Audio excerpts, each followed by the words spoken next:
Présente GoGold Resources, une société cotée à Toronto, donc une société canadienne.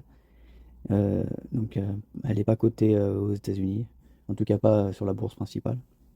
C'est une entreprise qui s'occupe principalement de l'extraction et de la production d'or et d'argent, même si la part d'argent est plus importante dans son activité, ce qui m'intéresse, puisque l'argent a un potentiel de réévaluation assez importante selon moi et selon beaucoup de gens. Surtout par rapport à l'or, mais pas seulement. Donc son activité se concentre principalement sur l'extraction et la production de ces métaux précieux au Mexique. Donc l'entreprise est dans l'exploration et euh, l'exploitation également. Le premier secteur, donc l'exploitation, repose sur le projet phare de Paral, une mine de lixiviation en tas, située dans le Chihuahua, qui produit de l'argent et de l'or à partir de résidus miniers. Ce projet est opérationnel depuis 2014 et constitue la principale source de revenus de l'entreprise. Le second secteur, l'exploration.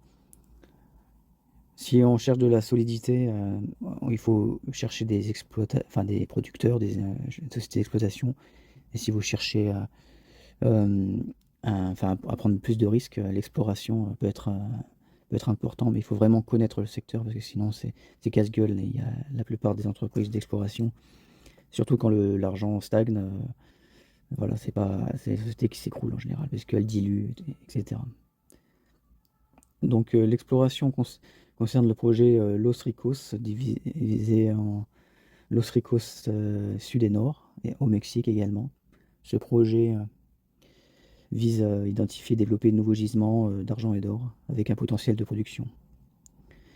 Voilà, donc c'est une stratégie duale, hein, générer des flux de trésorerie immédiats via l'exploitation tout en investissant dans l'exploration. Ce qui est positif, c'est que la situation de la société est solide financièrement.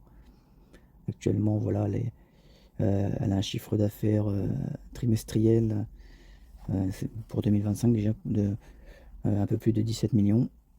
Donc avec une production de plus de 550 millions d'équivalent argent, avec un flux de trésorerie de 5 millions. Donc voilà, une trésorerie qui est autour de 80 millions de dollars. Donc la liquidité offre une marge de manœuvre pour financer l'exploration sans recours massif à l'endettement et également à la dilution. Ça c'est l'endettement, voilà. Donc une entreprise qui n'est pas endettée, c'est très intéressant.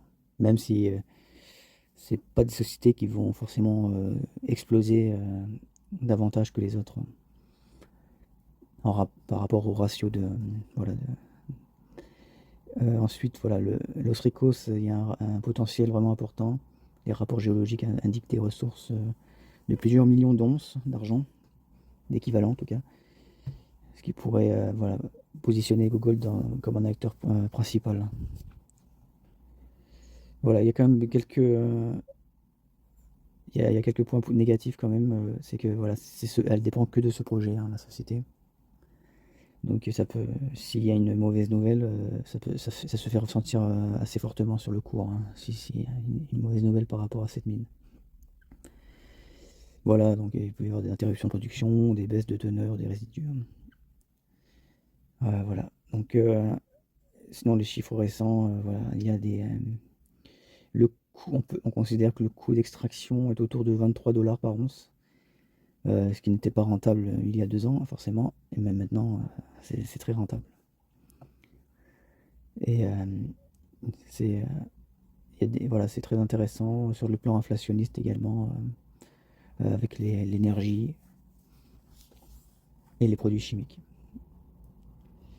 Donc voilà, le cours de la société, ça peut être intéressant de s'y intéresser parce elle est pas extrêmement chère au cours actuel. Et les analystes, même si les analystes, c'est pas à prendre en premier, hein, les analystes sont, il y a 3 analystes qui se sont penchés dessus et ils sont positifs, voire très positifs pour l'un d'entre eux. C'est toujours bon à prendre. Les objectifs sont optimistes. Donc, donc l'entreprise est faiblement risquée, donc ça peut, voilà. Bon, elle est au Canada, donc il y a moins de liquidité au Canada, dans la bourse canadienne, mais néanmoins, il y a quand même un potentiel. C'est quand même une bourse qui est qui est assez importante. Mais voilà, peut-être que les entreprises cotées aux États-Unis ont plus de potentiel, surtout aussi en rapport avec la nouvelle politique de Trump.